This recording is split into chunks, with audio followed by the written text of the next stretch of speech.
And okay, so we'll do one thing. We'll first introduce each other with everyone, and then I think we can start the discussion. I'll walk you through what is happening here and why do we, have a community catch in the first place, right? Thank you so much for joining us, Utkarsh. I think we also have Akshay. Hi, Akshay. How are you Hello, doing? everyone. I'm doing good. Yeah. Can you please introduce yourself? Because I guess this is the first time you're joining us, so we would love to know about you. Yes. So myself, Akshay Anvika here. I'm basically from Bangalore, and I work in GE Appliances as an DLDP. So the key things which I work on is AWS GCP on cloud, Node.js, and Python for programming, basically. How long have you been working, Akshay? It's been around 2 years now in GE Appliances now. Okay. So, and I'm part of the DLDP program. So here, every 6 months, we move to a different team and take up a different role. So I had been a cloud engineer, a data scientist, EBS development, and as well as PLM system development. So these were the 4 roles which I was able to do in the span of 2 years. In 2 years. So you were passed out of 2020 batch. So I'll be passing out in the next month. You'll be passing on in next month. Oh, yes. That's amazing. So it's already been like 2 years you've been working. Yes. Oh, that's amazing. So which college are you from? So actually, I am from 2 colleges. One bachelor's is from Archer Institute of Technology, which is on mechanical, and I have a master's in thermal science. But I moved into programming based out of my interest. Okay, so you're into your master's program as of now? No, I completed that back in 2016. And the one you're doing right now is?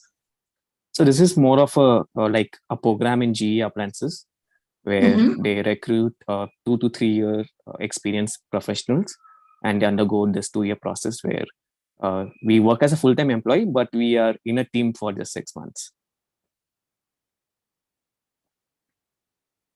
So I just quickly wanted to know, how did you, get to know about this community, and what's your motivation of joining any community in the first place?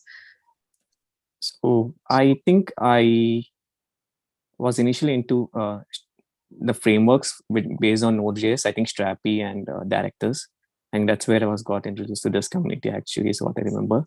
I think it's been more than a year since I joined, but lately I became active on these things.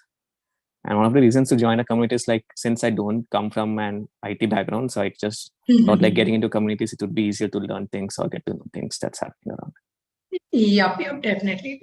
So I'll walk you through the community and why did we build a community in the first place later. So first things first, we are very happy to have you in the community, and we're looking forward for your interaction, and I'm looking forward to see you in more catches going forward. Right. And so Utkarsh is joining us for the first time, Akshay is first, and then I think we also have Shiva. Hi, Shiva, can you hear us? Yeah, I can. Hi. Yeah. Hi, Shiva. I think you did join us before. Did you? Yeah. Or is this first? Okay.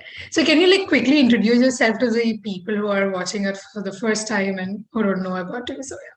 Hi guys, I'm Sukesh. I'm from Tamil Nadu. So I was working as a software engineer in a startup called Spilot. We do tech stuff, like financing automation, something. Yeah. Shiva, your voice is a little low. I mean, it's audible, but it's really low. So if you could just adjust your microphone or something, it would be better. Yeah. Now it's clear, right? Yep. I mean, it's kind of same. Maybe you have to get your microphone a little near to your mouth, I guess. Yeah. And we also have Anant Kumar. Hi, Anant. Anant, can you hear us? Hello, everyone. How are you? Yeah, Anant, your voice is way too low. Is it better? Yep, better. Okay.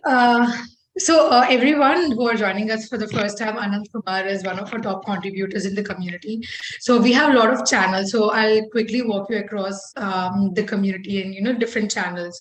So we actually wanted to build platform for developing for working developers where they could connect, upskill, and grow. So that was our main aim when we started the community on Discord, and we've been building all of that over time. And with time, we looked into the developers' challenges they're facing, and the what they want to fill into their professional journey. And we started having a lot of features in the community, let's say mentors, and then we had webinars, and this catch-ups is a quick networking session where you could connect with each other. And there are a lot of experts from 1 year to 15 to 30 years of experience in the community. So you have a wide range of experienced people, experienced experts, and you can get to connect with them, you can get to collaborate, you can get to learn from them. I guess Dinesh is one of them who actually is getting mentored by Tejas. I guess Dinesh, he's helping out. Helping him out with the resources and everything. Feel free to be engaging in the community. Just go out, ask questions, and ask any help that you want, and we'll be more than happy to help you. Right. So Anand Kumar is one of our top contributors. He helps a lot of people in resume reviews. He also, literally sits down to have a thorough look on your resume, and he gives a detailed and very constructive feedback where a lot of people had a great help from. And he also helps in the interview processes in the front end, and I guess in the front end, right, Anand? Yes. Yeah. And he also teaches, and he also gives a lot of content around the front end and how to crack interviews. So that's pretty much about that. And I think we can get started with the conversation, and we'll start with Anand itself. Anand, will you be able to turn on your camera, because other people can at least have a look at you? Yeah, I'm at home today, so you'll see me in a different room. No problem. Everyone is at home. That's completely fine. So another quick introduction from yourself to other people who are watching you for the first time. Sure, right.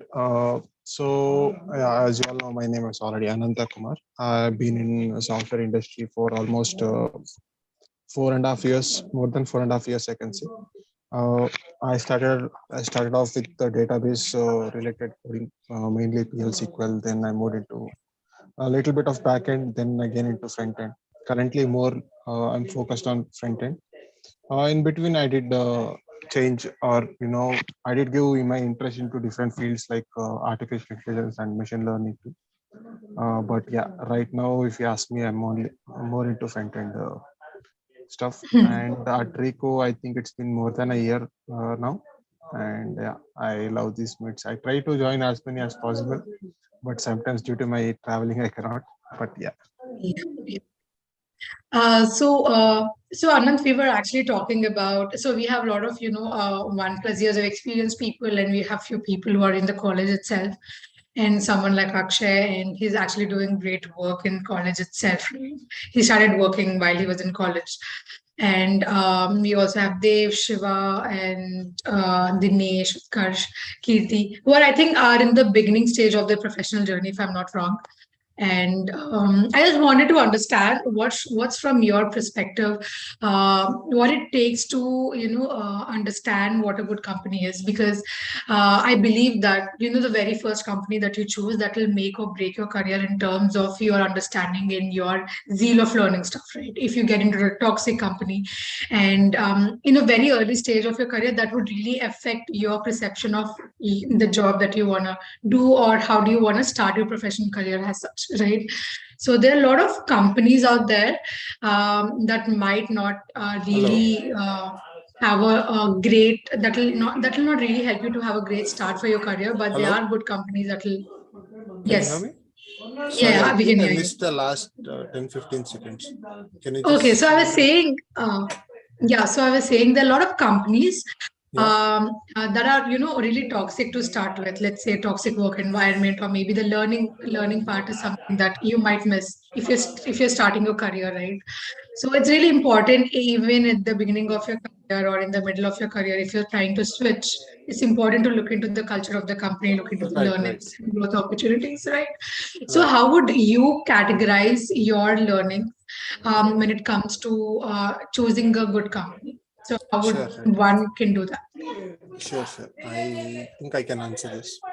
So it depends, right? Now, everyone wants a good job, everyone wants a good package, but if you see the majority of the students who are passing out, they mainly depend upon the college or this placement related startups where they take some money from you and get your job. So they mainly depend on this. But if you actually look, not many people get into product based companies, and usually it's also a case that not everyone is from a computer science background. They do come from a different backgrounds, and they do want to get into software industry. So it all depends upon how much you are prepared. First of all, are you an expert in software industry, or are you like already some basics and you're ready to take up some projects and do at least basic stuff in the field which you're interested, or are you someone who's interested into taking up software industry as a change in your career, where you want to get started, where you want to get trained in the company and then start contributing, right? So the priority matters here. But still, if you just look at it from the company's perspective, so there are many service based companies, right? What they do is they follow something called a T model, right? So basically what a T model means is, say like, it's just like engineering where they teach you everything, but not so deep.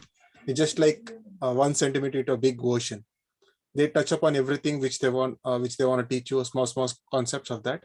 But once you're done with your training, once you're assigned with a project, then they start taking deep into one particular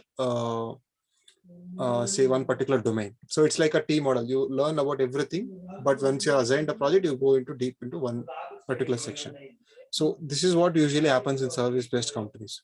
So if you are like, if you are in what you say, if you're not getting job, and if you really want to get into some company for at least till you are ready for the software industry, you can definitely opt for a service based company. There's nothing wrong in that.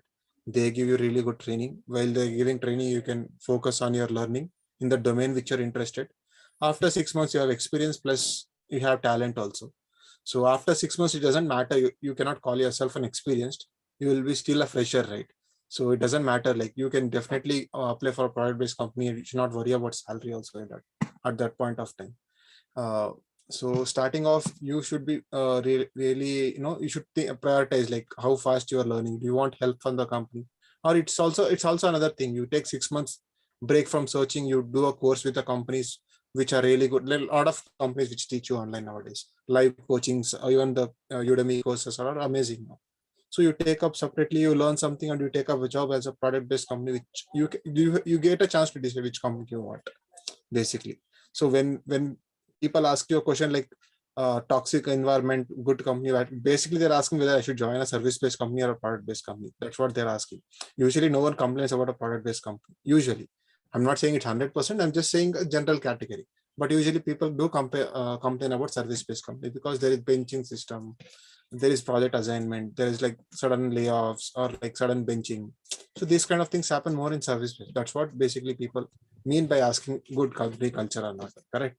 So it's all about your priorities. Do you want to take up that risk of doing benching and study while learning, or you want to study, then later on earn at a really good package? So it's all about Yeah, priorities.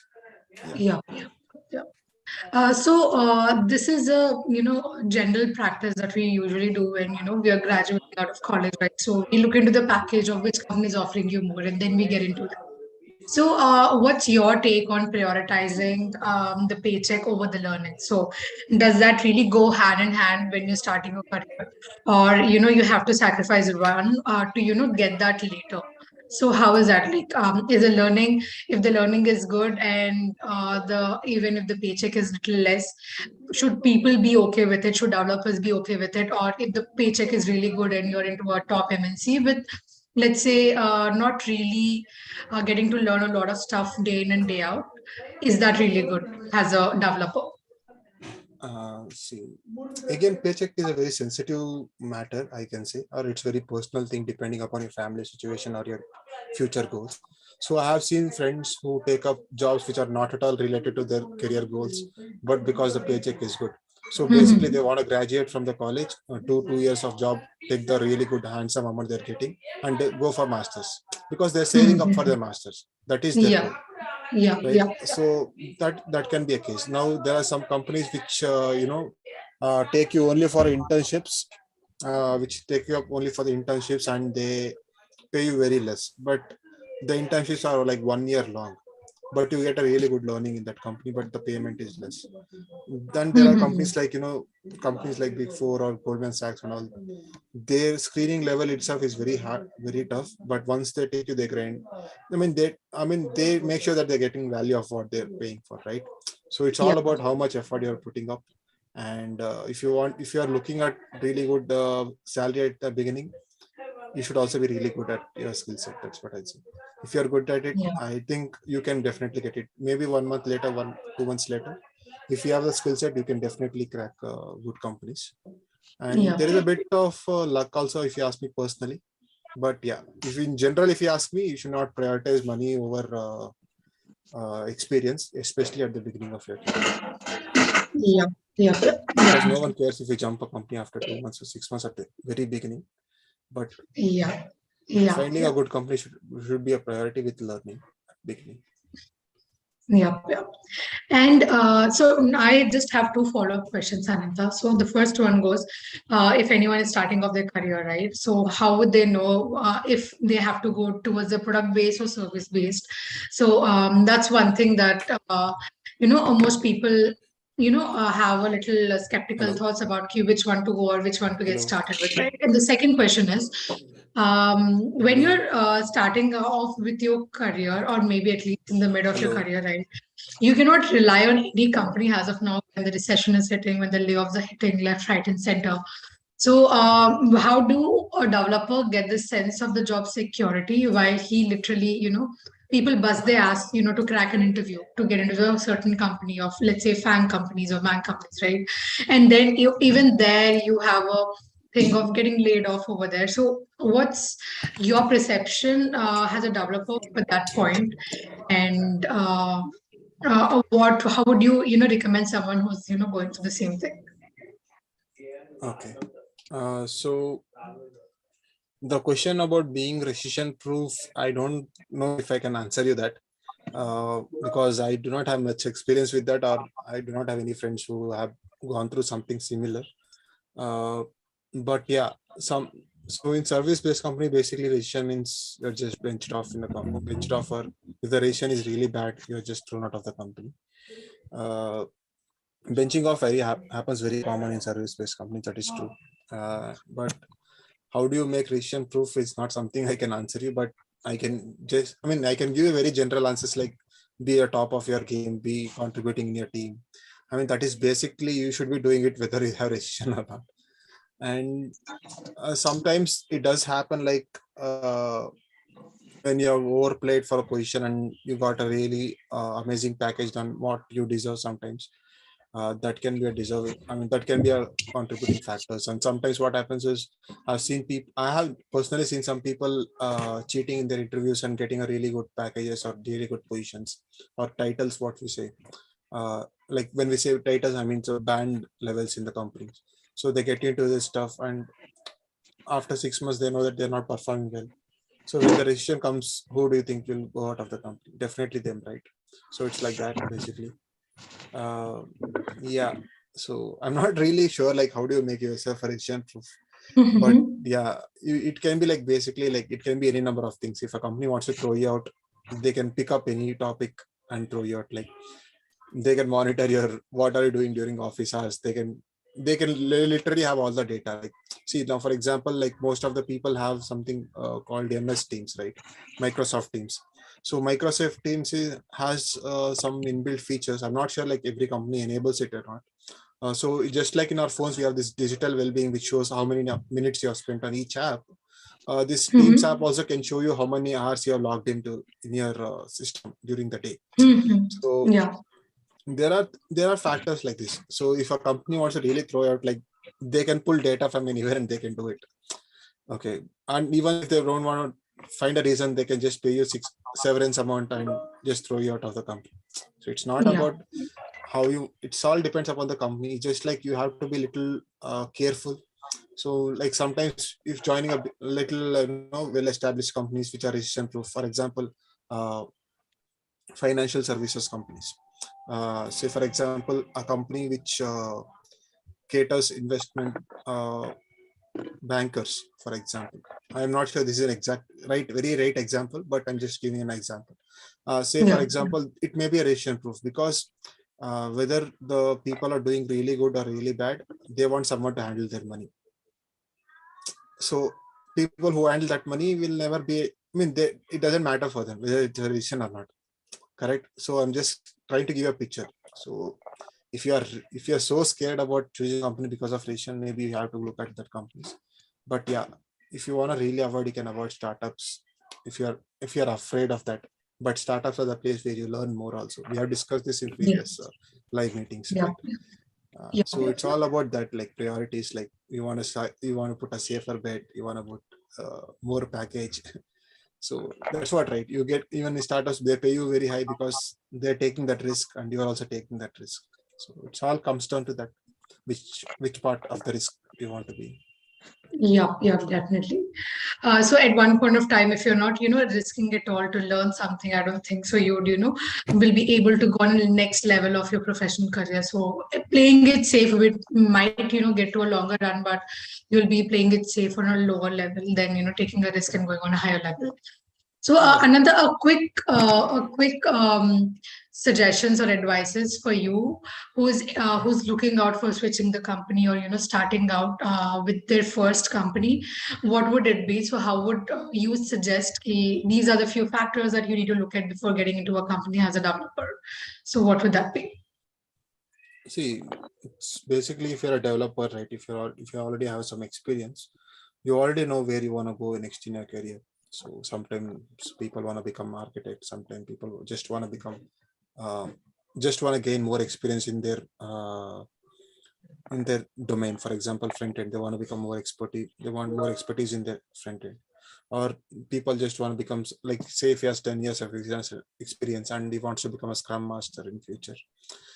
So these are different goals that can pan out, like depending upon the issues. Or there is a experienced guy who's been working as a backend developer for 4 years and now he wants to do front end from the 5th year. So he's basically a fresher for front end, but he has experience of 4 years.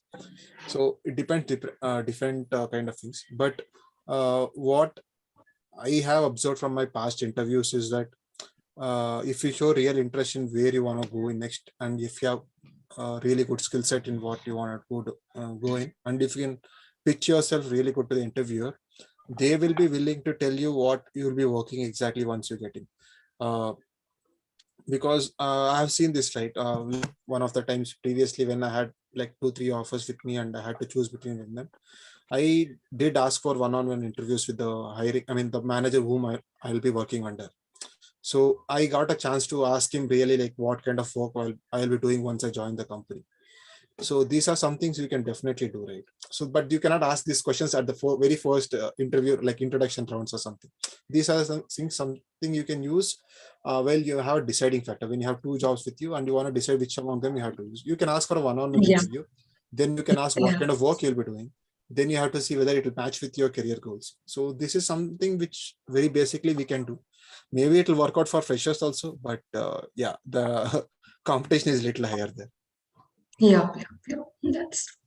Thank you so much, Anantha. That's a really, really insightful stuff. And for all you guys, if you're having any questions on anything that Anantha is saying, or you have any contradicting statements or ideas, or if you have any questions to ask him, personally about anything that you are facing, just feel free to add to the conversation and ask up and forward. So thank you so much, Anantha. So let's. Dave, hi Dave. Can you hear us? Yeah, hello. Yeah, hi. Dave, can you turn on your camera? Yeah, sure. Yeah. Yes, hi. I think this is the very first time you're joining us. So do you mind introducing yourself to us? We would love to know about it. Yeah, I'm just a BCA pass out. I recently passed out my graduation in BCA, and I am from Madhya Pradesh. So currently I'm preparing for my job, and I'm in the front end stuff only. So I have completed my front end. Currently I'm learning React. So also I'm looking for the job. So I'm here and learning so much from here. Yep. So Yeah. I think they've now, like, mostly the topic is about how to choose a good company, right? So Yeah. you're the person who's looking out for the job. So do you Yeah, have yeah. any questions that you could ask over here? Because we have people like Ananta, we have Rishabh who's been working for 12 years almost, right? And we have other people with a different category of experience. So Yeah. now that you have been looking for a job, what are the things that you're facing as a challenge, and what's something that you would recommend people to help you with? What's something that you would think, "Hey, if you got help in this scenario or situation, it would be better for you to hunt for something more"? So what would Yeah. that be? So actually for me, I currently made my resume uh, to apply in the company. So I faced many difficulties in making the resume good fit resume. Some told that your resume has this kind of problems. You have to write experience in the first place and then projects. So this kind of stuff. So but currently I made decent resume, not very good, because I don't have the experience in my industry. I'm a fresher in the industry. So I find So you have the questions around how to build a good resume that yeah, gets you through the companies, right? yeah, and currently I'm applying for jobs. So one major problem is that how to apply for a good company and from where, how to get referral and this kind of stuff that all developers face in their starting career. Yep. Yeah, So we do have people answering, Ananta and Akshay. Anyone can answer that if you yeah, want to. yeah, sure. I will connect with them. If any Yep. point of time I feel that I want help, I will surely connect with them. Yep. So Ananta, can you just give him a quick 2 to 3 pointers that could help him with the challenge that he's facing as of now? Ananta, can you hear us? Yeah. Okay. Yeah. So basically, like his problem was mainly like he was if I'm not understanding it wrong, is like I don't know what content to put, what experience to put. So if you're a fresher, you don't need to put an experience. You have to put projects. Yeah, So that's the thing, and you always can expand about what you want. Like say it's all about prioritizing, right? So like for example, you want to apply for a data analytics company or digital marketing, or if you want to apply for software developer. So according to that, you have to tune your projects and you have to give more explanation. So like, yeah, but basic points would be like, don't put useless stuff like address, gender, marital status. Don't put those kind of stuff. yeah, And keep it a PDF. Uh, like keep it in a proper timeline. Put the year which you're doing. Put your LinkedIn, GitHub, all that related stuff, links. If you have personal portfolio link, you can put it also. But basically these things. But the best would be like once you are done with all this, or there is this channel called Resume Review in the yeah. repo. Yeah, just Yeah. post your resume there. Okay, We'll okay. I'll definitely share. try to give you a detailed review. Not a problem with it. Okay, Yeah. okay. So Just Ananta follow is us. That's really great. one of our community member who who is really helping out people in the community with the resume reviews. You can just go there, post your resume, and post the exact resume that you're applying with Yeah, to the yeah, other sure. companies, right? And then we can look into your resume and see where you could improve, in which stuff to add, which stuff to not add, so that it'll be interview ready. Yeah, It'll help sure. you to crack through the interview. So yeah. Yep. Yeah, thank you And so much, Dave. also, Yeah. I also have one question. Actually, I'm also currently learning data structures and algorithm. So my question was that how much DSA is important in the front end role for freshers? Can you please give a brief, See, Ananta? it's a very controversial thing, if you ask me. But generally people say if you're a front-end developer, why do you need to know data structures and algorithms? But know at least the basics, I'll say. If you're already into it, I'll suggest you to know at least your basics, right? Usually you're not expected to know DS and algo for fresher in front-end development roles, but having DS and algo basic knowledge will give you an edge over other front-end guys. Yeah. So if you're already learning it, just give it, be prepared with your basics. That should be fine. Yeah. But So yeah, that's I'm what not I'm an asking. advocate of front-end developers knowing. I'm not an advocate of that. But yeah, what can I say? Depends Yeah, so upon the interviewer. that's what I'm asking. So should I cover only the basics, or should I deep down into it? See, if your interest is in front end, I don't see any point, especially at the beginning of your career, to go deep into data structures and algorithms, unless you have time. That's secondary. That's obvious. But yeah, I'll suggest you to learn more about React, and like you said, I think you said about React. So Yeah, I'll suggest you to learn more about React patterns. Custom hooks is something which is very important in React. yeah. Very frequently they ask you about that. Learn about stuff like deep-ons. There are many advanced concepts, especially in React, that you can. Yeah. So I'll suggest you to focus on that, right? So there's so many packages which are alternative to simple things like context and all, like Jotai. So learn about these things. Have a basics about DS and algo, because it will give you an edge. So yeah. Yeah. So we also have Rishabh. Hi, Rishabh. Yeah. Can you hear us? Yeah, I can hear you. Yeah. So Rishabh, I think we had, where we go? So Ananda was answering the question about the same, and we had Dev asking key if data structures or algorithms are something that you have to be well versed or prepared with when you're starting off with your interviews as a front end. And he's a fresher and he didn't have a prior experience in that. So how would you recommend something like that, and what's your take on the same thing? Yeah, I think we've discussed this before, so my view is gonna be opposite to probably everyone. I don't think you need them whatsoever, especially when you are at the beginning stage of your career. Okay, they are good to have, and they are required in very few companies these days. Okay, people do have DSL Go rounds.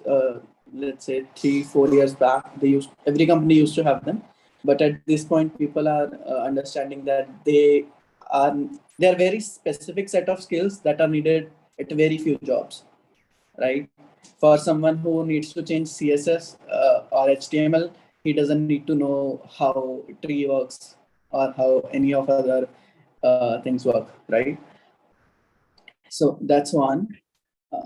So unless you are going for a company that specifically requires you to give a DSL go round, you probably don't need that. Yeah. I'm not saying that you should never learn it. I'm saying it's not needed at the beginning. Yeah. I think Ananta had the same take over it, and he told that we need to get the basics right, which is like, the very first, cornerstone that you could get for your having a good professional journey going forward. So yeah. And Rishabh, a quick introduction about yourself to everyone who's here and who's first time. I think it's been really long time you've seen me in the community meet. Yeah. So I'd love to have the update of where have you been, how have you been? Even like right now, I just went out from an interview. I was taking an interview while I was on the call with you guys. Okay. The calls are getting crazy. Yeah. Oh, 1 second. Give me 1 second. So Rishabh has been one of our community member for a long time, and he's been working and freelancing for like 10 to 12 years, right, Rishabh? Yeah. And can you just give a brief introduction about yourself? Okay. So I've been working in the industry for about more than 10 years at this point. Started somewhere around 2011 when I was in my, let's say, +1, +2. Right. I was doing freelancing since then. Recently joined jobs like a couple of years back only. Otherwise, I was doing freelancing for 8 to 9 years straight. Never had an issue in terms of So there is a lot of work out there, not enough developers even at this point. That's why the AI is taking over, I think. Yep. So yeah, that's about me. I worked with a lot of different stacks. I worked with hacking. I worked with backend, PHP, C, C++. I worked with JavaScript these days. So yeah, anything I can help you guys with, feel free to ping me. Just ping me directly. Most of the times, I'm not able to see the messages in the group. Either tag me or just ping me directly. Yes, yeah. So Rishabh, we are actually talking about how to choose a good company as a developer. And you've been working for freelancing for a very long time, and what's the other side of the story, how it is working on your own, and how is it working also for a company. So what's your take on both of that? So what would you recommend if someone wants to go on your path, or what it takes? What are the learnings that you had it when you were freelancing and not working for any company, and the learnings that you have right now when you're associated with the company? Yeah. Okay. Okay. Technically, I would say if you're starting out, take the first company that you get. The first company, so I don't mean it literally. What I mean is, if you are getting an offer that is enough for your bills, and you think that company is not something that's going to go out of business in the next 6 months, take that opportunity. Because it honestly doesn't matter. You have absolutely no idea what you want to do or you are doing. You have not learned enough to understand what you actually want to do. So take that opportunity as soon as you can. Learn from it, learn in that company. Take up everything, not just your job. If that company has a problem in accounting, take that up, right? That will teach you how, especially a startup, right? That will teach you everything. That will teach you how to actually think about your career. Your job is not to write code. Your job is not to learn different type of stacks. Your job is to solve problem, and the problem arises everywhere, right? It's not just not programming. So for me, I think the recommendation is learn. Pick up everything, frankly, especially for first 3 to 4 years, because that will give you flexibility. That will give you the knowledge to actually figure out what you want to do. Maybe you think you like programming, but you hate it, right? But you have not explored it enough to understand what you actually do. It's not easy to sit like 8-10 hours a day, right? It looks easy, it is not. So maybe you figure out accounting is something that you like, or maybe you figure out, I just don't want this job at all. So take up everything, right? That's my first recommendation. Pick up the opportunity, move away from your company every year and a half at max, and probably after 1 year, 3 months or something like that. So every 15 months you should move, but make sure you learned everything that was to learn in that specific company, right? If you think there are more opportunities, go for it, because that's probably the best time. First year or year and a half is the most time that you should need in a specific company to learn everything there is to learn for that from there, right?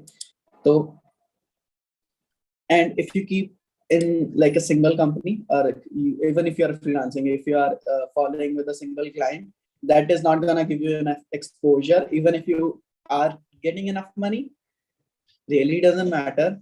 Money is not really the object, as long as your basic needs are met at that point, right? So that's what I think should happen. Freelancing is not easy. I want to put it out right there. It's hard to find clients. It's hard to find good clients, right? People are gonna get their work done from you and not gonna pay you. That does happen, right? Not everyone is honest, right? So if you're freelancing, just keep that mind open that there are gonna be people who are gonna run away with the work, right? So that does happen. Happened to me so many times, frankly. And you do lose a significant amount of money with that. But you learn, you figure out what's the red line, like what are the red flags for that client or any client. Like for me, first 5 years were actually the time when I lost money over stuff like this, when the client just ran away. Then slowly over time, I figured out these are the clients to stay away from, right? I'm not saying it can't happen anymore. It sure can, but the chances of that happening are very low, Yeah. right? With corporate, yeah, just move away from your company every once in a while. Yeah. Corporate life is not something that I recommend to anyone, frankly.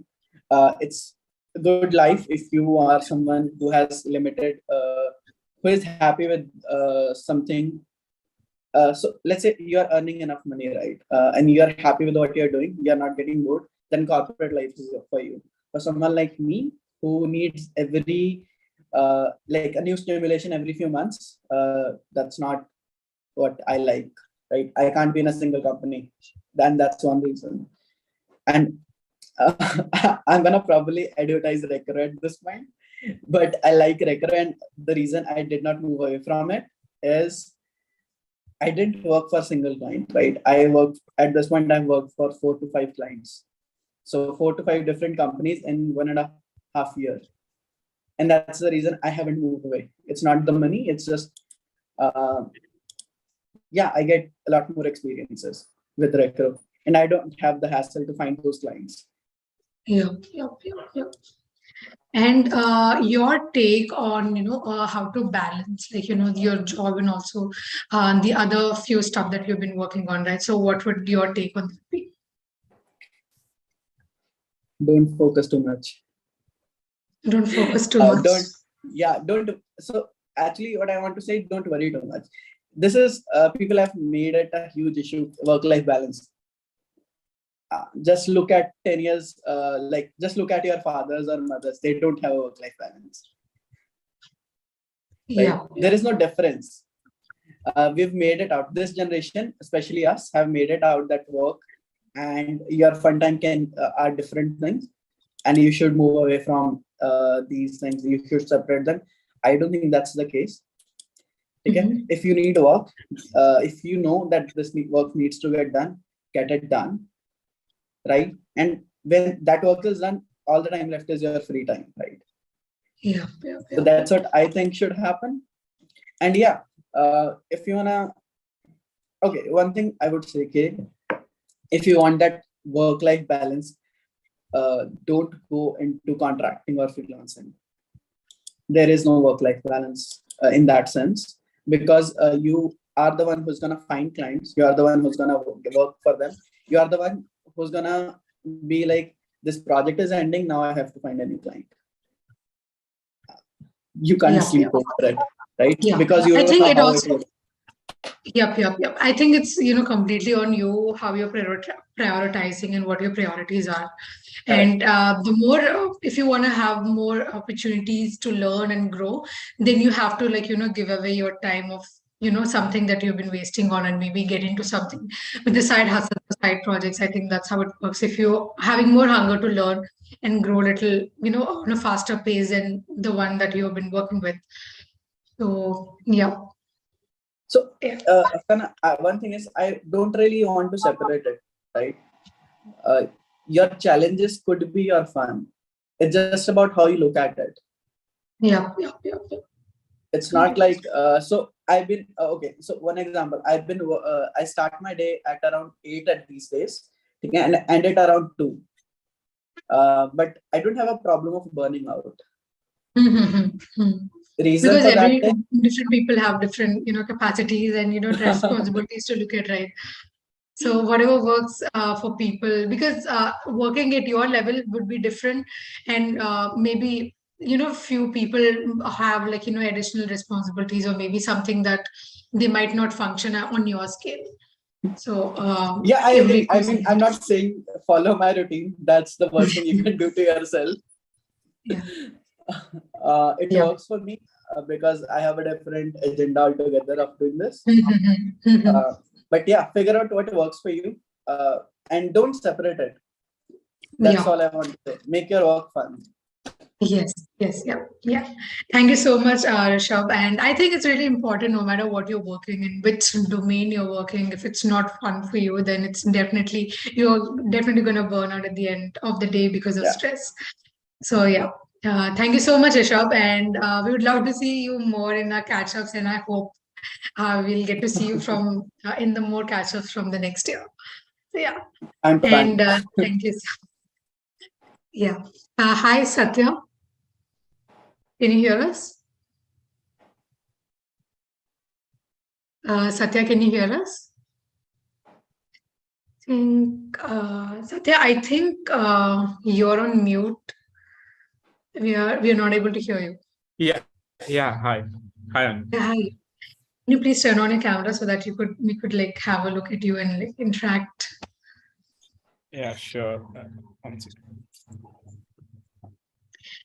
So till then, anyone are having any questions, guys, please feel free to like stop our discussions and give out your questions, because it's just not me and the other person speaking all the time, right? This community meet are mostly for you guys to interact, learn from each other, connect with each other. You can just take, go ping Rishabh in the Discord and, tell him this is something that I'm working at, have a look, or maybe help me with something else, or Ananta or Dev or Utkarsh or Kirti, anyone, just like connect with each other, learn from each other. And now that they are talking, you'll get an idea of their experience and expertise, right? So that's the whole idea. And just even go out there, don't shy away from the questions, be it anything. It's no question is a stupid question, just you can go and ask yourself. So that's the whole idea of the community meet in the community in the first place. So yeah, sorry for keeping you waiting, Satya. I think this is the very first time you're joining us. Can you introduce yourself to us? Yeah, I'm Sachin Nishant. I'm working as a senior software in Apollo 247. So I've been a full stack developer for 2 years now. Yeah. How long have you been working and where are you from? Yeah, I'm working for an Apollo 247. Like my total experience is about 3 years right now. Like by March, I think I will be in 3 years. I'm currently based in Hyderabad. Yeah. Okay, great. And Satya, now that you've been working for 3 years, right? So is it Apollo since the beginning that you've been working, or did you switch the companies in between? So actually, I started working in a startup where my what do you say, the skills I learned in my startup actually helped me to get into Apollo 2%. That's on 2 years I'm working in Apollo. Yeah. So Apollo is a renowned company name, right? So the topic of the discussion for today is, how do you choose a good company as a developer? So you told the very first company that you worked as a startup, and that really helped you to crack into your way in Apollo. And I just want to understand from your perspective what it takes for you to know that this is a good company that you have to work for, or this is not, because the very first company would obviously make a lot of difference in your professional journey, right? You had a lot of experience from your first company that helped you to go to a better company. Right. So what's something a developer should be looking at so that it'll help them land into a better company, and maybe taking out more learnings from them, and upgrade it to a next level of the professional journey? Yeah. So my actual take would be like similar to Rishabh, I guess. So basically, when I joined the startup, I think I was a second tech guy, probably. So there, even when I came in, there was nothing in place. Basically, the startup was like bare bone. Basically, there was nothing in place. So I started as a front end guy, basically. And they pulled me to the back end. They pulled me to the DevOps. They pulled me everywhere, basically. So there is there was no thing that I like. Rishabh said that you need to involve, but if you are in a proper startup, I think you're going to involve. There is no choice, basically. So at that time, I used to work like 16 hours a day, every Saturday, every Sunday. There was no baseline and all. That's why actually I moved out from a startup. Then I never realized that these kind of skills gonna useful. I never imagined that this is kind of thing that's gonna be helping me out. But later, when I realized, when I switched to this Apollo, right now I feel like I'm always in a honeymoon period, basically. So it's like always, it's never going to be. But after some time, I realized that it's not even challenging anymore. I mean, Mhm. what I Mhm. would feel. Yeah. Yep, yep, yep.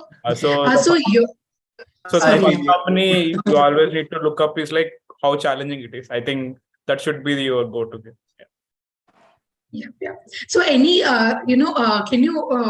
shed a light on the importance of, what it takes for you to focus on the learnings in the initial stage of your career? And do you think developers should really like invest into learning before, or, should they get into the comfortable zone where they could like, sit back and maybe enjoy? So what's your take on it? So I think you should never settle. That's, I mean, at least for the first 5-6 years. Anyway, after 5-6 years, you're going to settle. That's, I mean, there Yeah. is no two ways about it. So the first 3-4 years, I think you need to step up a little bit, like, because I mean, I had no choice, but I recommend you to not to settle as of now. Like, just keep on learning, like keep hustling, so that you will get to a better. I mean, because what happens is like if you keep on hustling, right, basically. You get to know things, you get to know people, you get to basically, you'll get whole what's actually going on the trend. So basically you'll be on the pedestal all the time. So that's what I want. Yeah. Yeah. So Satya, any quick advices that you could give for someone who's like, starting off the career, or someone who's like, maybe in the first 2 years of their professional journey, from your experience of your learning? What is a major, learning that you had, and you would recommend someone who's starting off a career, or who's like, in the first 2 years of their professional journey? Sure. Yeah. So tutorials and books are never made sense to me. Like what do you say? When go to this course or go through this book or something like that. So like what I would suggest is like take one project, take anything that you gets into your idea. Like for example, let's say you want to build the next Twitter. Just take the idea, just try to build yourself. I mean, like with your starting skills, then you will realize like what you are actually lacking. You will go to the then things get interesting. Like then things basically you're making a story out of it. Like you're trying to build something, you failed it, you're gonna know basically what's the issue with it. Then you'll try to learn, right? Because before you dump into the tutorial and you'll go to the 200 lectures and you never implement them, then it's of no use. That's what I want to do. Yeah, that's what I would suggest to a beginners. Like start on, like you just start on building something, then you will realize like what it actually takes it. I mean, what it actually means. Yeah. Yeah, actually, that's definitely true. And I think Dave, you can, they have a great pointer from Satya, because you're trying to, land your first job, or, searching for the job, right? Till then, you can work on your personal project, build some personal project that in the domain that you want to work in, maybe a front end or back end, so that you can have more than just a resume to show of what you can bring on the table, I guess, right? And no matter, I think that's really true, because most of the graduates who graduate out of like college, even though they're from like, a software CS background, when they come out of college, they have no idea what's going on. So I think learning at the end is a learning by yourself, and getting your hands dirty in the field is the best way that you could learn, irrespective of which certification or which courses that you completed. And it will only make sense when you start applying that in the real world. So yeah, that's a great take, Satya. Thank you so much. And we would love to like have you in more of our community catch-ups. And I would like to know, where did you get to know about this community? So what's your motivation of joining any community? Yeah, I think I was just like looking for sort of passionate people, maybe. Like I was just going through. So I found this. I mean, I found this group. I think I have seen somewhere. I think. I mean, I don't actually remember like from where I actually got in here. So I think I have seen somewhere that this group. Yeah. Yeah. Yep. Yes, Rishabh, we have a question. Rishabh, I guess you raised your hand. Okay, I think Rishabh is on pause. I think he had a power cut at his place. Okay, great. Okay, thank you so much, Satya. What you can do is I can give you a glimpse of community. You can go check out the resource learning where everyone share the resources. You can look into the resume reviews. You have a coding practices channel. You have interview tips channel. So you can just go to every channel that we curated for a specific purpose, right? And if there's anything that you come across, let's say you're working on something and you found a blog really interesting, right? If you have some projects that are really interesting, share it in the group, share it in the resource learning, or ask the community or in the general channel. And I think people who are working on the same would find a lot of value out of it, and that's the ultimate goal of this community. So you can have a lot of people from, like, let's say 1 year to we have 30 years of experience in the community people. So you can just interact with them. Let's say Ananta is there, Rishabh, and then Kirti, Madhan. All of these people can connect with them, and maybe work on some projects together and unlock your learning opportunities. So yeah, Rishabh, did you raise your hand?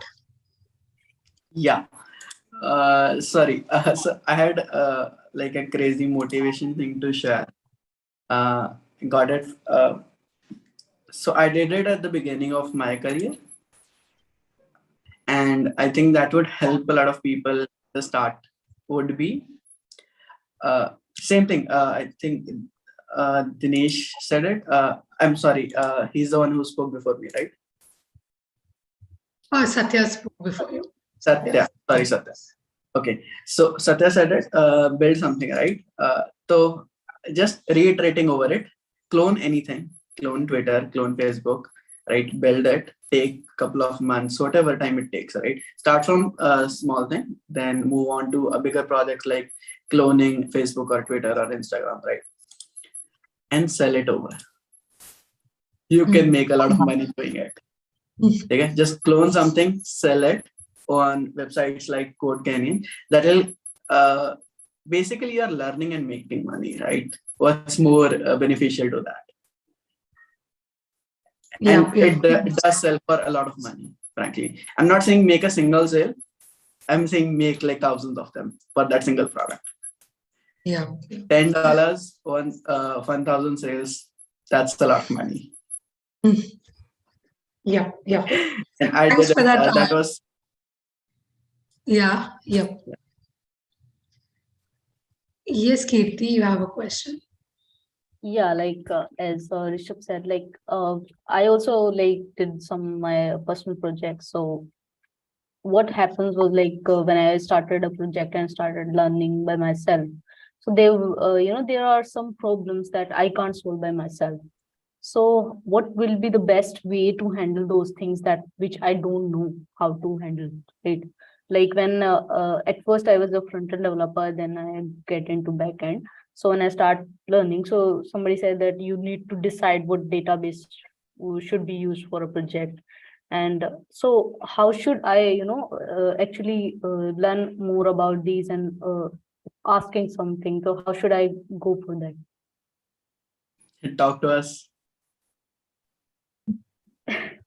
Okay, so I guess I did the right thing to join this community.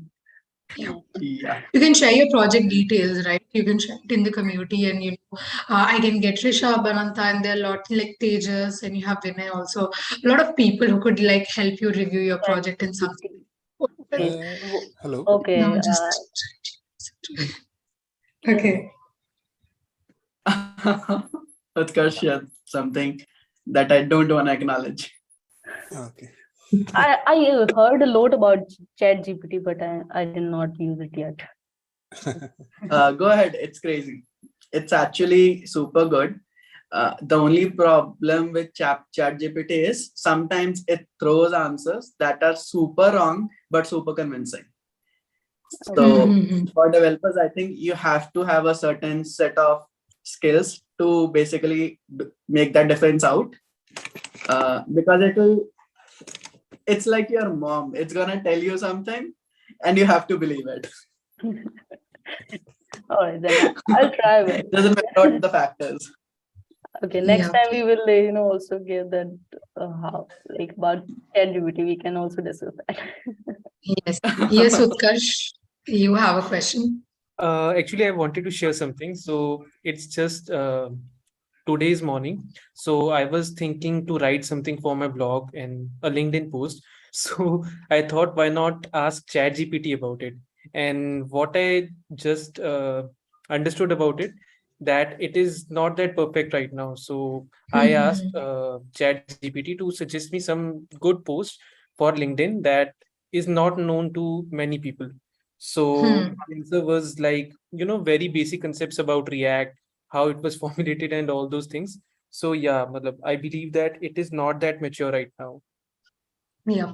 I think So any it's tool has such any AI tool when it comes to even like let's take the basic example like Grammarly. Even that is not like really very accurate when it comes to everything, right? And um, at the end, if what you have to do is you have to take the help of the tool that you're using and then also your understanding and your expertise and mix it with each other. Maybe that will help you little level up your stuff, but it cannot make your base. So you need to have your own expertise on top of that. That might be a cherry on the cake. Yeah, Rishabh, you have something to say? Yeah, I think Ananta is also having a question. Yeah, Ananta. Okay, can you hear me? Yeah, we can hear Yeah. you. Yeah. So a couple of things, right? So ChatGPT, I think I raised a question in the community recently about that. But yeah, it's not perfect, but sometimes it gets the job done. I mean, one of my colleague previous, like few days ago, so there was one world component in a project, like he wanted to convert that class-based component into functional component, but he did not want to do rewrite the whole thing. So he just posted the whole code in the ChatGPT and it did the conversion and gave it in seconds. I mean, it saved him nearly hours of work. So sometimes Yeah. it does the work, but it doesn't always do it right. That's true. Yeah. And second thing is about someone asked about icons and images, like while doing projects, right? So I'll tell you, right, if you're working with a client and the client is specifically requesting for something like I want this icon particularly, then you have to get your own SVGs and get it done. But if you're doing it for your freelancing project or something like that, say you're sticking to some material UI or Bootstrap, so they already have some preset icons or something like that. So don't try to get it perfect. Like say for example, you're doing a to-do app, a basic to-do app, and you want to add something like a delete button. So it's basically a dustbin. So maybe you wanted a solid, some fancy design, but that's not available. Don't try wasting your time on that design. Just get a random button. Maybe a cross button will work fine. Just put it there. So when you're especially doing projects for your own to showcase, like worrying too much about fancy stuff is not important. I mean, it depends again, but if you're a front-end developer who is more on UX and fancy stuff like that, you will have to give importance to details. But if you're learning something and just want to showcase it for the sake of showing it, so you should not worry about icons and images. Stick to some simple things like material UI icons are there, and say for example Unsplash images are there. Just use the same images, same icons, work with it. I mean, this happens even in the real world companies, right? Sometimes the designer gives you a design with some random icons. Maybe that icons are not available. Yeah, font isomer is really good. And you do not have that icon in your library. So sometimes what happens, they ask you, if it's a really important icon, they ask you to write an SVG for that. I mean, prepare an SVG for that. Or sometimes they tell you, use the closest one up, resembling what the designer suggested. This happens in the companies. So you should not waste time deciding upon the icons and images, especially if it's a learning process, learning time. Yep. That's totally true. Yeah. And Or who did maybe get Dali. Yeah. Sorry? Maybe get Dali or Midnight to make it for you. Yeah. You won't Okay. believe I'm making those. Sorry? I fed it some prompt for a portfolio website, and I think those are some of the best designs I get. from midnight Mhm. journey. Mhm. So I'm probably gonna make my portfolio from one of those designs and maybe share it over somewhere end of January. Mhm. Yeah, Let's see how please that make goes. sure that if you could share it in the community, it will be great because other people can also have a look at it. So yeah. I mean, I did the And same thing for my portfolio also. Like when I was beginning of like when doing all these projects, I was doing very simple projects like weather application, Pokemon decks, and stuff like that. And I wanted a really cool place to put all those things. And I was yeah. not so much talented that time to make a really awesome website. So I just copied a random website on internet, portfolio website, and started putting out my projects. So there is nothing wrong in that. So, Yeah. Totally, yes. Yeah. So who's left? So hi, Madan. Madan, can you hear us? Can you turn on your camera? Yes. Hi. So Madan, I know your introduction. So can you please introduce yourself to people who are watching you for the first time? Yeah, sure. So I've been working in the software industry for more than 3 years. So I'm working as a Python developer, and I have worked with multiple frameworks for Python, and I'm currently into the Web3 space. Yeah. Yeah. So Madan, you've been working for 3 years, right? And is it the same company that you started your career with, or did you switch in between? No, You did actually, it's my switch. third job. Yeah. Okay. So where are you exactly from, by the way? I'm from Mumbai. You're from Mumbai, okay. And so Madan, coming to the discussion of the topic, which is how to choose a good company as a developer. You started your professional career with a certain company, and now you're into a different company, right? What's something that you have been looking forward to? Is it the learning or growth, or what's something that made you switch to another company, or what would you recommend when anyone is starting out of their career, right? So how do anyone choose a good company as a developer in the first place? To choose a company, so at the initial stage, I would recommend to choose learning over earning. Okay. To choose and find a better company, so you can go through Glassdoor and check the reviews, but you can't completely depend on the reviews. So once you give the interviews, interact with the technical person, ask him about like what kind of projects do you have and what would be my day-to-day roles and responsibilities. So you can have a one-to-one call with the manager with whom you will be working. Yeah. So after having that discussion, you can get a better understanding of the roles and responsibility you will be having. So after that, you can choose whether you want to join it or not. So that's what I do usually. But at the end, while like after joining it, you will get a better picture. Yeah, for sure. Yeah. So Madan, what are the major, any challenges that you faced while working in any certain company, or while starting your career as a fresher, or maybe 1 to 2 years down the line? What's something that you've been facing a lot of as a challenge, and what's something that you wished that you knew before at that point of time? My journey was similar to Satya Nishant. So when I had joined startup and then initial stage, I was working like 16 hours Saturday, Sunday. So I left that organization like after 1.3 years because there was too much pressure. So now I'm currently like in an organization where is like not so much challenging tasks, very chilled environment. So actually currently I'm missing that organization because like just like Satya, there's not much challenging thing to work on. So Yeah. I think like I'm always dissatisfied with the work. I don't know. So I'm like trying for multiple companies. Maybe I'll find one. Yeah.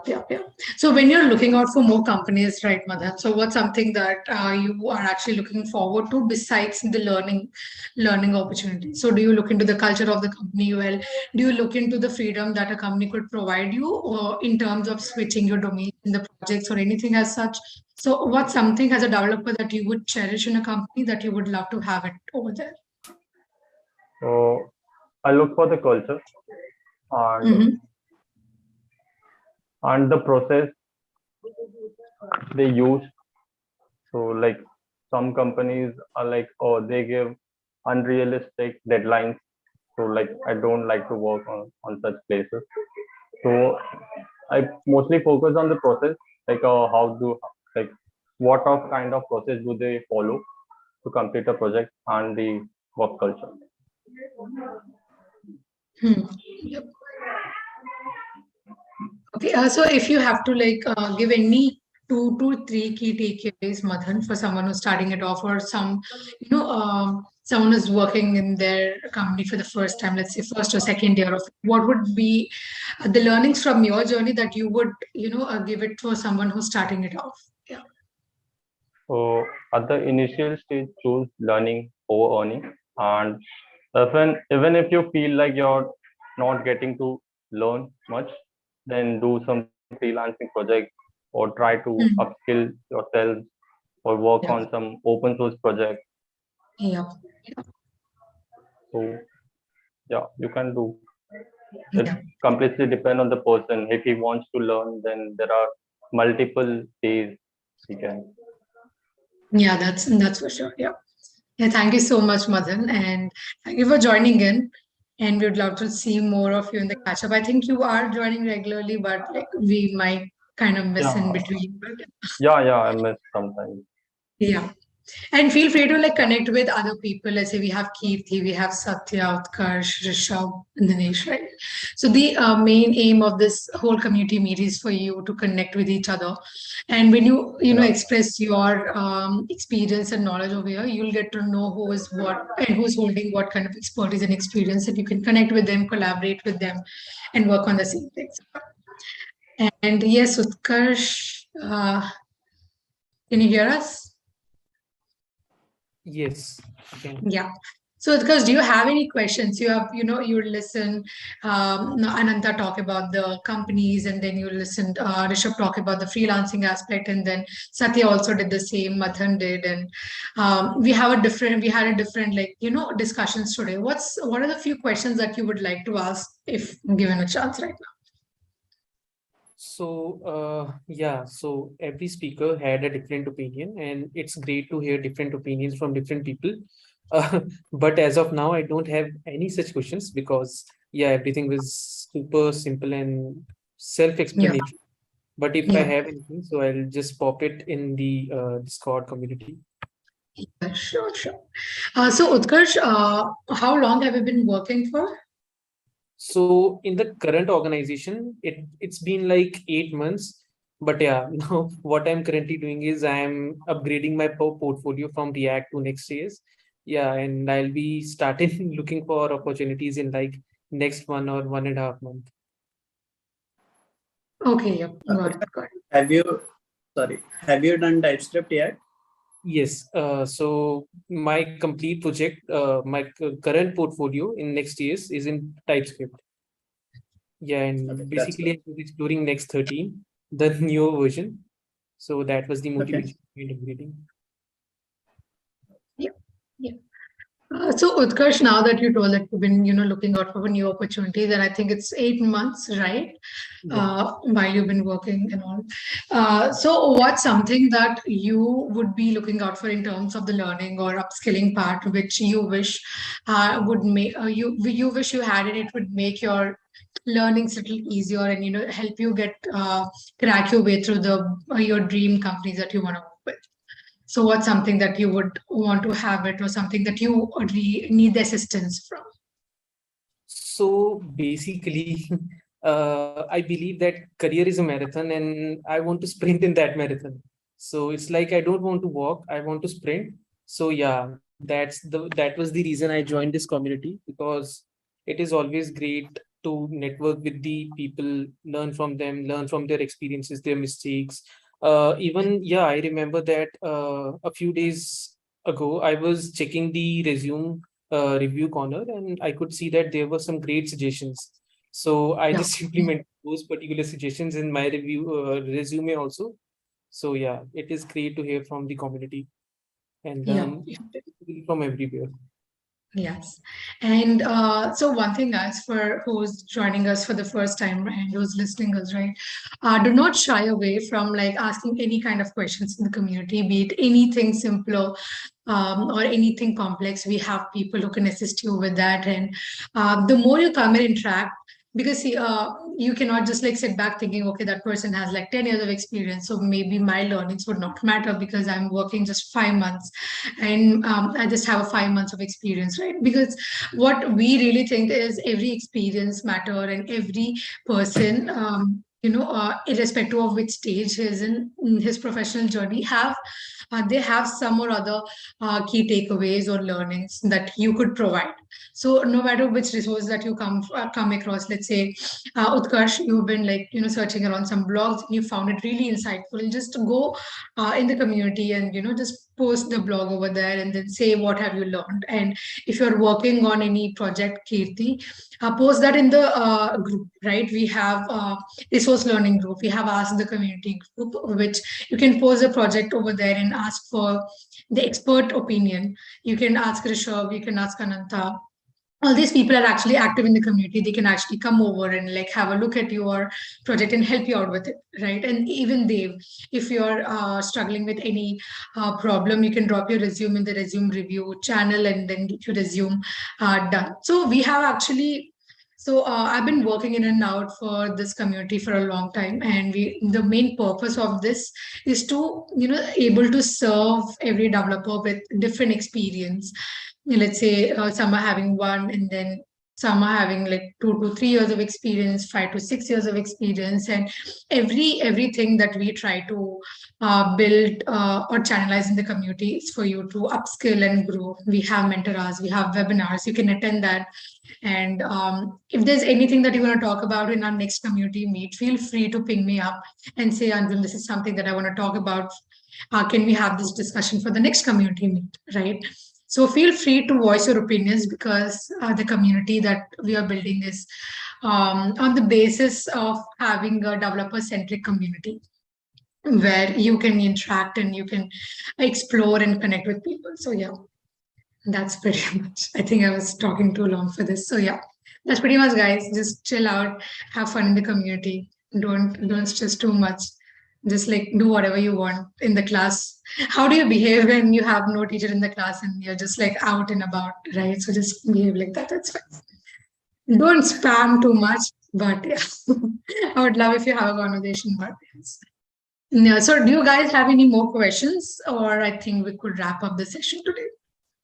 I have a Kirti, question. yes. Yeah. So, like in my past experience in the industry, so I have worked with only small projects. Like I have never worked with projects which is serving millions of users or something like that.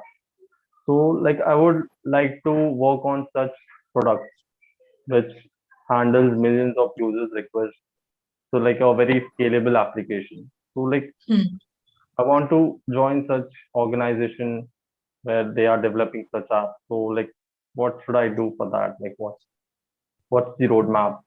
Just I want to understand, and like what are the drawbacks in working with that kind of organization, and what are the pros and cons basically. So can someone tell me about that? Yeah, Rishabh, do you have any take for the same? Yeah. Okay.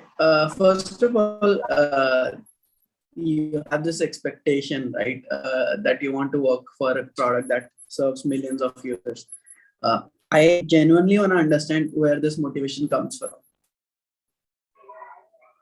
Is that just a like curiosity, or there is a specific reason for this? So curiosity, and I have worked with a startup, so where they were not much concerned about the scalability of the product. So they had unrealistic deadline, and they used to like not write much optimized code, and like not creating a product which is scalable.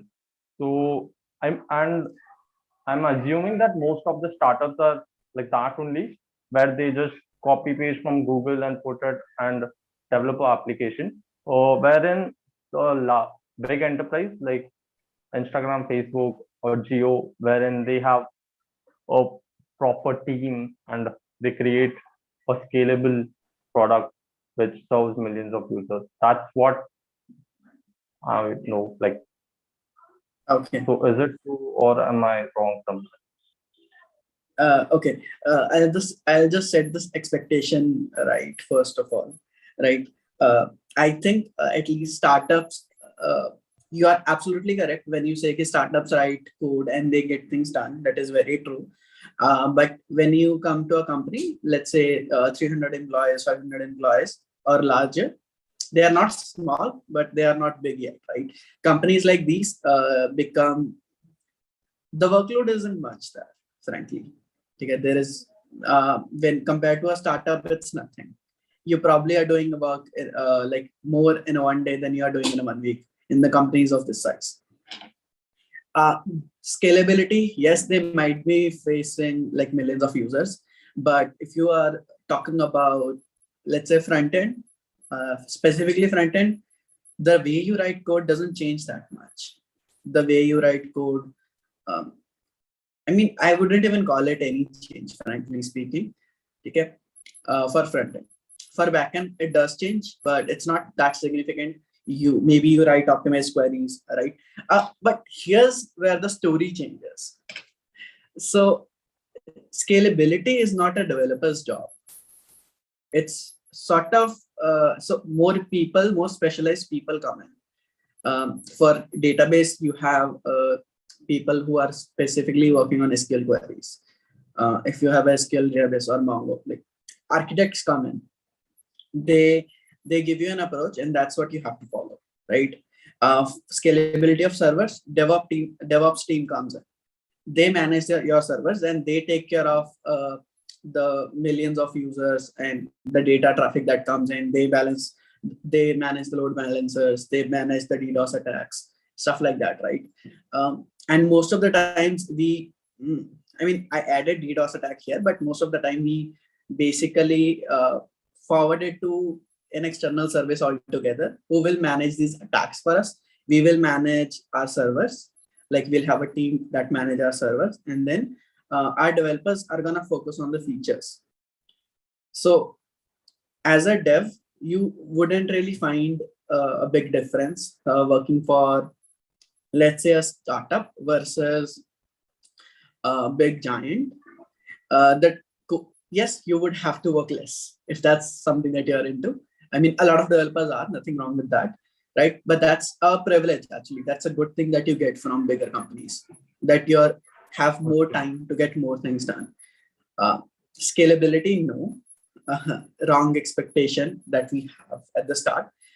Scalability happens when you have bigger applications, not when you serve millions of users. So for example, so Facebook or Instagram is sort of a mixed deal where they are bigger applications and they serve millions of people. But scalability, yes. But again, there are more people and other people who would take care of scalabilities. If you are someone who wants to really get into how performance works, go to a B2B business. There are people who are building complex applications, okay? And they are people who are going to solve these performance issues. For example, Vercel launched their TurboPack build tool. You wouldn't even thought as a dev for someone who is, let's say, working on React, you wouldn't even thought, you will not think about how would my build get faster. But they've invest millions and just built an entire build tool. It's an alpha.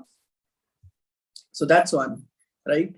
So that's where performance, and we think about performance in a very different manner, and we think about performance in a very different way than what actually is. Performance can be your dev side, performance can be in bigger organizations, performance is mostly how do you make developers fast?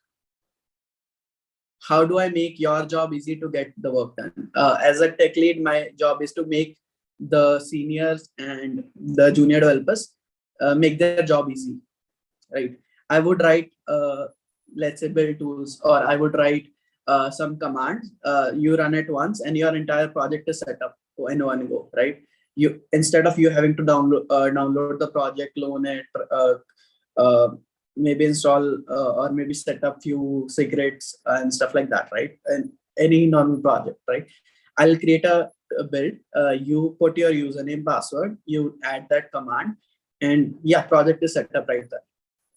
Your entire so for me, one example is, for me, I am someone who very frequently changes laptops, right?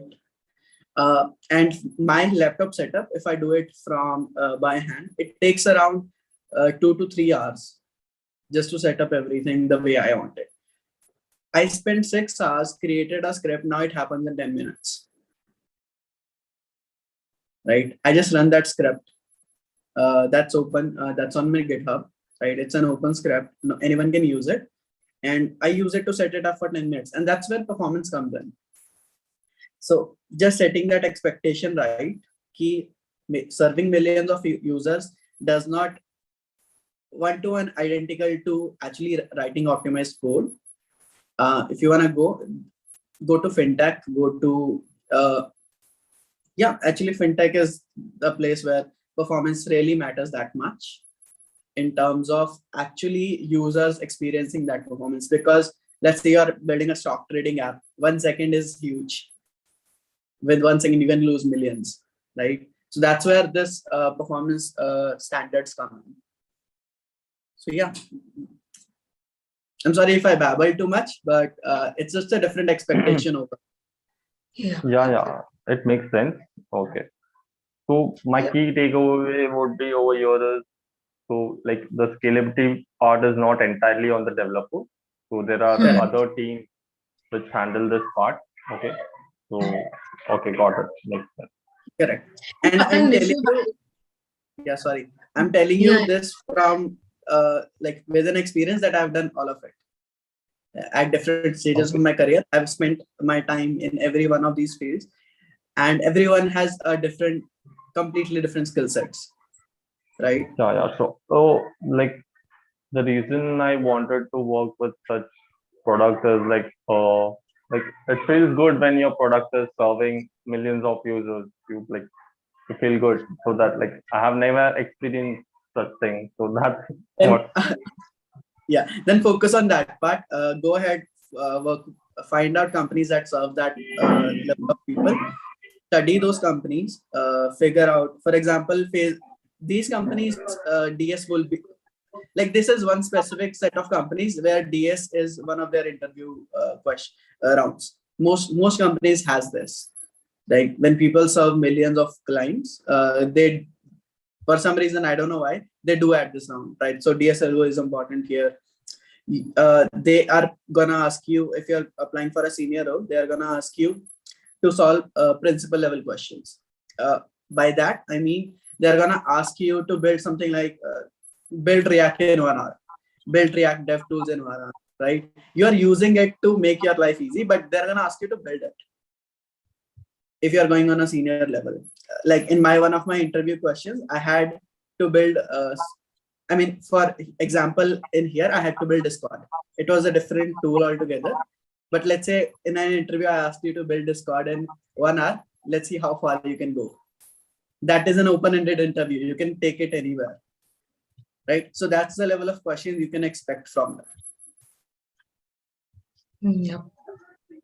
Okay. Mathan, if you're having any more questions around the same thing, so we had Rishabh answering from his experience, right? So you can drop the same question in the ask in the community, and you can get a very different perspective from the different individuals working on the same thing. Maybe you can find someone who's working on the similar project or the company, right, where they're serving the million customers, and you can also hear it from their perspective of how it looks like, right? So feel free to just do that, and then we'll be more than happy for you to like tag other people with the experts and like help you along with it. And if you have any projects that you want to work on, we can also like make you work or collaborate with people working on the project. So that's something about it. Yeah. Okay, so Oh, sure. do you have any more questions, guys? No? Okay. Okay, so that was the last catch up of this year, and thank you so much for joining us. I was kind of skeptical because I thought you guys will be in the whole New Year mode, and I didn't want to ruin it on your Friday Eve. So have a great New Year, guys! And this year has been really special for us because we started our Discord community, and right now, a few months down the line, we've seen very valuable people joining us, and giving out the value, giving out the learnings, and people finding each other's experience worth looking out for, right? And each and every day which we strive for making this platform a little better for you, to connect, learn, and grow. And I'm really happy. So there's one thing I want. Okay, so I have one informal question. So if there's one thing that you're happy about for this year, what is it, Rishabh? One thing. Rebase. Rebase. Okay. Okay. Kirti.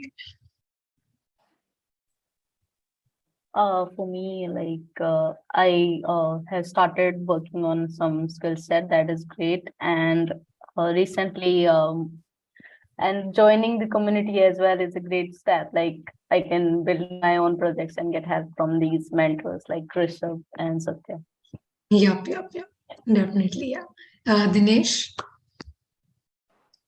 I switched my tech stack. Like I was working on something else, and now I'm in front end and React. So this is the one thing which happened.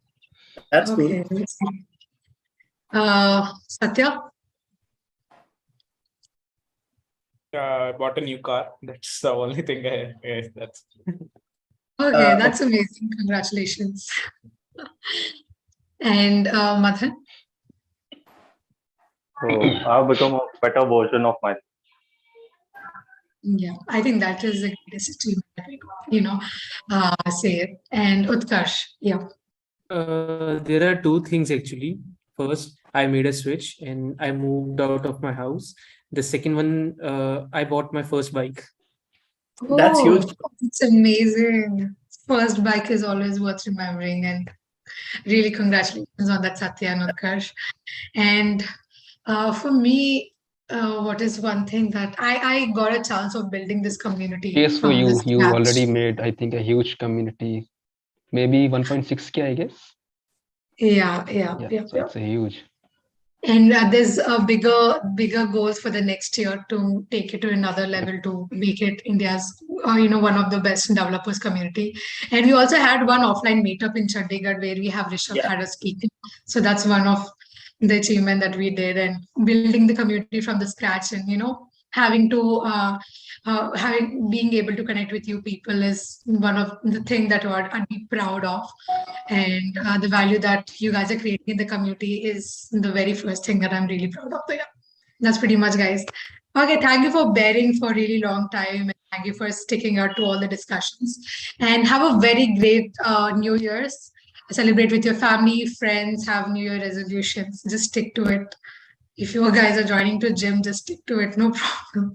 And do not, yeah, everyone has a New Year resolution of getting into the gym, and we don't really stick to it. But let's see, one year. One more good thing that happened is I lost 15 kgs this year. Yeah. Oh, that's a good achievement, man. Satya is having really great year in this 2022, I guess. And we'd love to hear more of your achievements in next year too. So please stay with us for more catch-ups, and we'd love to hear more of you in our next catch-ups too. Okay, thank you so much, guys. Thank you for joining in. Have a great New Year's with your families and friends, and Rebase and Hafsa wishes you a really great New Year ahead. Stay safe and have a great time. I'll meet you in the next time. Happy New Year. Bye. Bye, guys. Happy New Year. Happy New Year. Bye.